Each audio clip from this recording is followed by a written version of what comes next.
Bonjour, alors j'aimerais bien vous parler aujourd'hui de l'apprentissage et comment l'apprentissage numérique ou le digital learning peut aider pour accueillir des nouvelles compétences qu'on a besoin de ce monde-là. Donc j'aimerais bien partir de notre monde et de changements actuels qui nous amènent à penser ces compétences pour le collaborateur et pour nous-mêmes aussi. Donc dès le départ, on sait qu'on vit dans un monde qui est vraiment basculé par différents événements. Ce monde, il est caractérisé par quatre choses qui sont aux quatre caractéristiques. La première chose, c'est la volatilité et l'incertitude. Il y a aussi la complexité et l'ambiguïté. Donc ces quatre caractéristiques, on le trouve dans le monde actuel. On voit ça dans des différentes façons. Par exemple, on voit l'instabilité politique, une petite crise de certains pays, des changements de monde géopolitique. Bien sûr, en façon plus concrète, on le voit avec qu'on vit au milieu de la révolution numérique qui a commencé peut-être dans les années 80 ou 90 et on voit petit à petit les résultats de cette révolution numérique arriver dans notre monde, dans notre vie, dans notre travail aujourd'hui, au monde du travail. Bien sûr aussi, on le voit dans l'arrivée de nouveaux modes de fonctionnement, de travail, de nouveaux métiers. On parle de nouveaux métiers qu'on n'est pas sûr qu'est-ce qu'il va passer dans les décennies à venir, les années à venir. Bien sûr aussi, on parle sans doute d'arriver de nouvelles générations dans nos entreprises et dans notre monde de travail. On parle des générations Z, des générations alpha, qui sont particulièrement différents des générations avant. Par exemple, ils cherchent pas nécessairement seulement la stabilité de l'emploi, ils cherchent plutôt une expérience complète dans l'emploi. Ils cherchent de changer de métier et changer de rôle et utiliser des compétences et accueillir des compétences avant d'arriver dans les entreprises ou quand elles sont dans l'entreprise qui sont différents, variables et variés. Et donc tous ces changements vraiment qui sont macro, on voit qu'il y a un impact direct sur la formation qu'on voit soit pour les apprenants, soit pour les collaborateurs. Et en particulier dans le monde d'éducation et formation, on parle souvent de ces compétences et nouvelles compétences qu'il faut acquérir. Donc aujourd'hui, je vous propose de parler de deux choses en particulier. La première, c'est comment on pense ces nouvelles compétences et comment on peut les catégoriser ou cartographier. Et dans un deuxième temps, peut-être aussi, quels sont on est dans un digital change, donc on pense comment l'apprentissage digital pourrait peut-être répondre à ces métiers, à ces compétences, à développement de compétences en particulier. Donc dans un premier temps, je pense regarder les compétences d'une façon, ou les talents aujourd'hui, d'une façon un peu plus à essayer de simplifier. On trouve trois, je pense, en toute façon, je vous propose de regarder ça dans trois axes. Alors il y a les compétences qui sont plutôt techniques. Ça, on le trouve toujours dans la formation classique.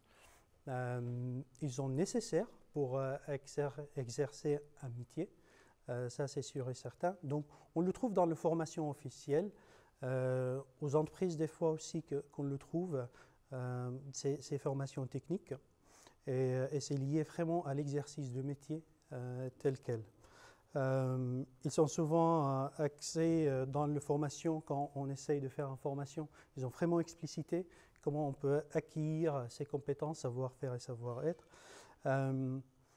Et cependant, on voit aussi dans le monde qu'on est qu'il y a de nouveaux compétences et nouvelles compétences techniques qui sont demandées, qui sont plus en plus attendues de nos apprenants et nos employés, nos collaborateurs. Par exemple, la connaissance de codage aujourd'hui, il est considéré comme une compétence technique de base aujourd'hui qui tous les collaborateurs qui rejoignent le marché de travail doit être vraiment compétente dans ce thème-là. Il y a aussi, par exemple, l'utilisation de réseaux sociaux. L'analyse de données, aujourd'hui, on parle beaucoup d'analyse de données, et c'est très important comme compétence, et pourtant c'est technique, mais c'est vraiment devient une compétence indispensable. Donc il y a ce parti technique, compétences techniques, et après on peut parler de compétences comportementales aussi. De toute façon, c'est les soft skills. Ça, c'est pas nouveau. On a parlé de connaissance de soi, comment je me connais et comment je canalise mon énergie, mes émotions. Mais aussi, on parle de connaissance et travailler avec les autres. Donc, travailler dans une équipe, avec des autres personnalités, avec des autres métiers. Et ça aussi, c'est un autre socle de compétences qui est très important dans notre monde. Alors, on parle bien sûr d'intelligence émotionnelle, mais pas que. Par exemple, on parle aussi d'intelligence situationnelle. On parle aujourd'hui de gérer l'incertitude, gérer le stress qui est en permanence vient de différentes technologies ou d'environnements différents. Et donc, résilience aujourd'hui, c'est une autre compétence qu'on en parle aussi et c'est vraiment un comportemental psychologique et il y a des mécanismes pour augmenter notre résilience. Il y a la créativité, par exemple, aussi. Comment développer sa créativité pour accueillir les outils, mais aussi la façon de faire, tout seul, dans notre coin, mais aussi avec les autres. Et la troisième socle de compétences, c'est plutôt des compétences sociétales. Et donc là, je pense, j'espère qu'on est aussi d'accord sur ce point-là, c'est un domaine qui est en train de se développer plus en plus. On a parlé de ça dans différents rapports, on a différentes études, mais je pense qu'il y a vraiment des choses à développer ici. Là, par exemple, on parle des compétences pour faire face aux défis mondiaux énergétiques, la transition énergétique, ou la transition écologique. Et j'estime en toute façon que c'est important d'intégrer ça dans notre analyse et cartographie de compétences.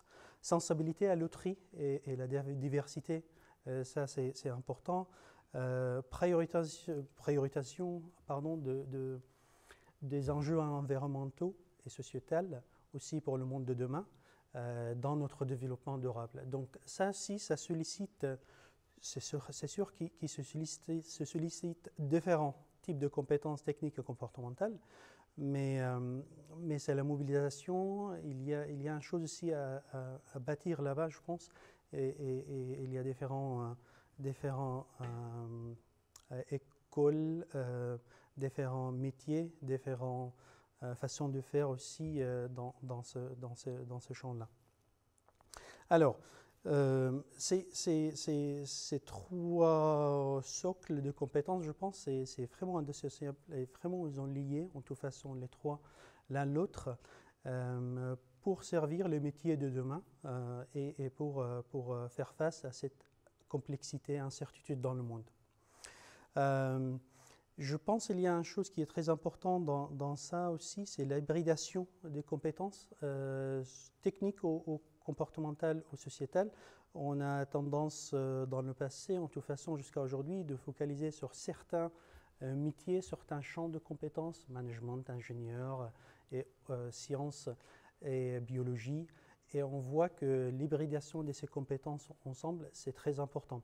Qui renvoie aussi à la nouvelle génération qu'on a parlé, ces nouvelles générations qui voulaient vraiment explorer différents champs des possibles et de travail. Donc la hybridation de compétences dans chaque partie de cette cartographie, je pense, elle est très importante.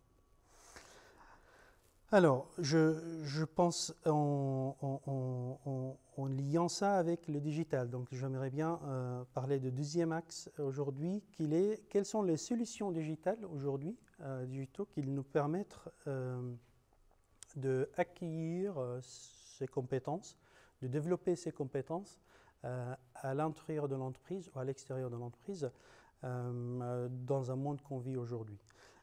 Donc, je vous propose de regarder ça en cartographie, en simplifiant des choses, entre gratuite et payante, enfin formation gratuite et payante, et courte et longue. Et on voit rapidement que les solutions digitales qu'on a aujourd'hui, qu'ils sont multiples, on peut les mettre dans ces 4 catégories. Donc, la première catégorie, c'est les plateformes MOOC plutôt, qu'ils forment gratuitement, qu'ils proposent des formations gratuites et qui sont en durée normalement courte. Et à la fin de ces formations, on pourrait prétendre à un certificat aujourd'hui ou non. Si on fait l'expérience et on attend, on peut acquérir ces compétences avec l'expérience professionnelle, bien sûr. Ça veut dire quoi concrètement? Les employeurs va nous permettre de développer ces compétences, soit dans la même entreprise, soit de changement en entreprise à l'autre. Donc, dans une durée plus longue, on commence à développer ça. Il y a aussi nos engagements personnels extérieurs à l'entreprise, qui est très important, qui aussi nous permettent de développer ces compétences précieuses. Maintenant, dans le parti un peu plus payant, on peut regarder la formation traditionnelle diplômant, vraiment des diplômes. Là, on voit la plupart du temps les gens qui sont soit arrêtés de travailler ou de faire ça en formation continue sur une longue durée pour acquérir les formations diplômantes et ses compétences avec. Ou on voit plus en plus, il y a un mouvement qui est plutôt récent pour certifier, vraiment le mot certifier et les micro-credentials. Donc ça, c'est des petites formation qu'on peut accueillir en ligne, et à partir de ça, on peut la accumuler petit à petit au bout de certains temps pour soit prétendre à diplôme ou juste simplement pour certifier nos compétences fur et à mesure. Alors, il y a différentes entreprises, plateformes qu'on peut le mettre dans chaque partie de cette figure. Qu'est-ce que je vous propose pour finir de regarder comment j'ai choisi pour moi ou pour mes collaborateurs, comment j'ai choisi la bon endroit, la bonne plateforme ou la bonne méthode. Je vous propose toujours de partir de la stratégie. Ça c'est important. Il faut vraiment, quand on parle avec les entreprises et quand on parle avec les collaborateurs, souvent on nous dit dans quelle dynamique on s'inscrit ces formations-là. Est-ce qu'on investit le temps parce qu'on veut changer les métiers, on veut développer des autres compétences?